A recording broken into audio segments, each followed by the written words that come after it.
What's going on, you guys? My name is Grabarek, and I'm a student in the Viterbi School of Engineering, but I'm also a stand-up comedian, which is an obvious pairing. I'm sure you guessed that. But a question that I get all the time is people wondering, can you be an engineer but also have a normal college experience, and have those same kind of like cliche moments and hallmark touchstones that everyone else has? And I think the answer to that is absolutely yes. We have the same experience that everyone else does, and I'll give you some examples of that. One thing that I always hear is people say, college is a time for experimentation. That's what everyone says, and I could not agree more with that. As somebody who has a required 9 hours of lab time a week, it's totally what I experience when I go through college, is experimentation. Another thing people talk about is free time. Do engineers have as much free time as other students? And you bet we do. I come back from class and I'll have 7, 8 hours before I need to go to sleep. And I might have 9 hours of homework, but it's my choice to do that. So free will, free time, I think it checks out completely. Another thing that people wonder about is Greek life. Do engineers, do they get involved in Greek life? And we sure do. It's a huge part of what we do each and every single day.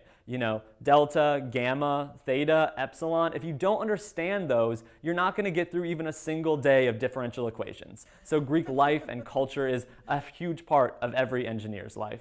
Especially at USC, one thing people care about is sports. Everyone's talking about sports. Do engineers care about sports? We sure do. The League of Legends World Championship is held right across the street. So engineers are getting involved. And that's enough said on that topic. And finally, and this is probably the biggest one, is partying. Do engineers have a social life? And well, my answer to that is just, I lie to my parents all the time about how much I go out. Caveat, I am overestimating how much I do because I tell them I go out more than once a semester, but still, I'm lying to my parents, which is really fun, and you can't take that away from me. So I'm kind of starting to realize that maybe we're not as normal as I thought we were, that maybe we don't have the regular experience that everyone else has. So we should probably cling to at least some frame of reference while we can, because I think we're starting to lose that already. I was in my physics class just last week, and the kid sitting next to me, he pulled a big hunk of just something out of his backpack, and I wasn't sure what it was, and I looked at it very intently because I was confused what he could possibly be doing. But he opened it up, and what was inside was a baked potato. But not only a baked potato, a fully loaded baked potato in the middle of my physics class. We're talking about sour cream, cheese, chives. If you have chives on your snack foods, you can't be trusted.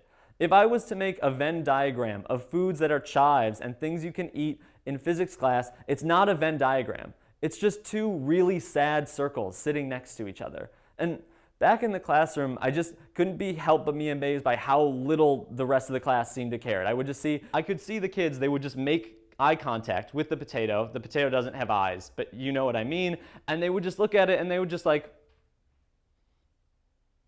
and they would just get it and then just go back to the lecture as if this was not the most amazing thing they had ever seen in their entire lives. And it was just blowing my mind, and all they could seem to be saying was just like, well, that's weird, but also that's pretty interesting. And you know what? Potatoes are pretty great. And that's so weird to me because this is a baked potato in the middle of your physics class. And you know what? The story doesn't go anywhere. It just ends there. So maybe that's the lesson, is that I was wrong and they were right. And that, when they looked at this potato, they thought, it's weird, but it's also delicious. And maybe that's what engineering is, And it's not, because that doesn't make any sense. But it sounds so inspirational that I think I'll just end right there. Thank you guys very much. My name is Grabarek.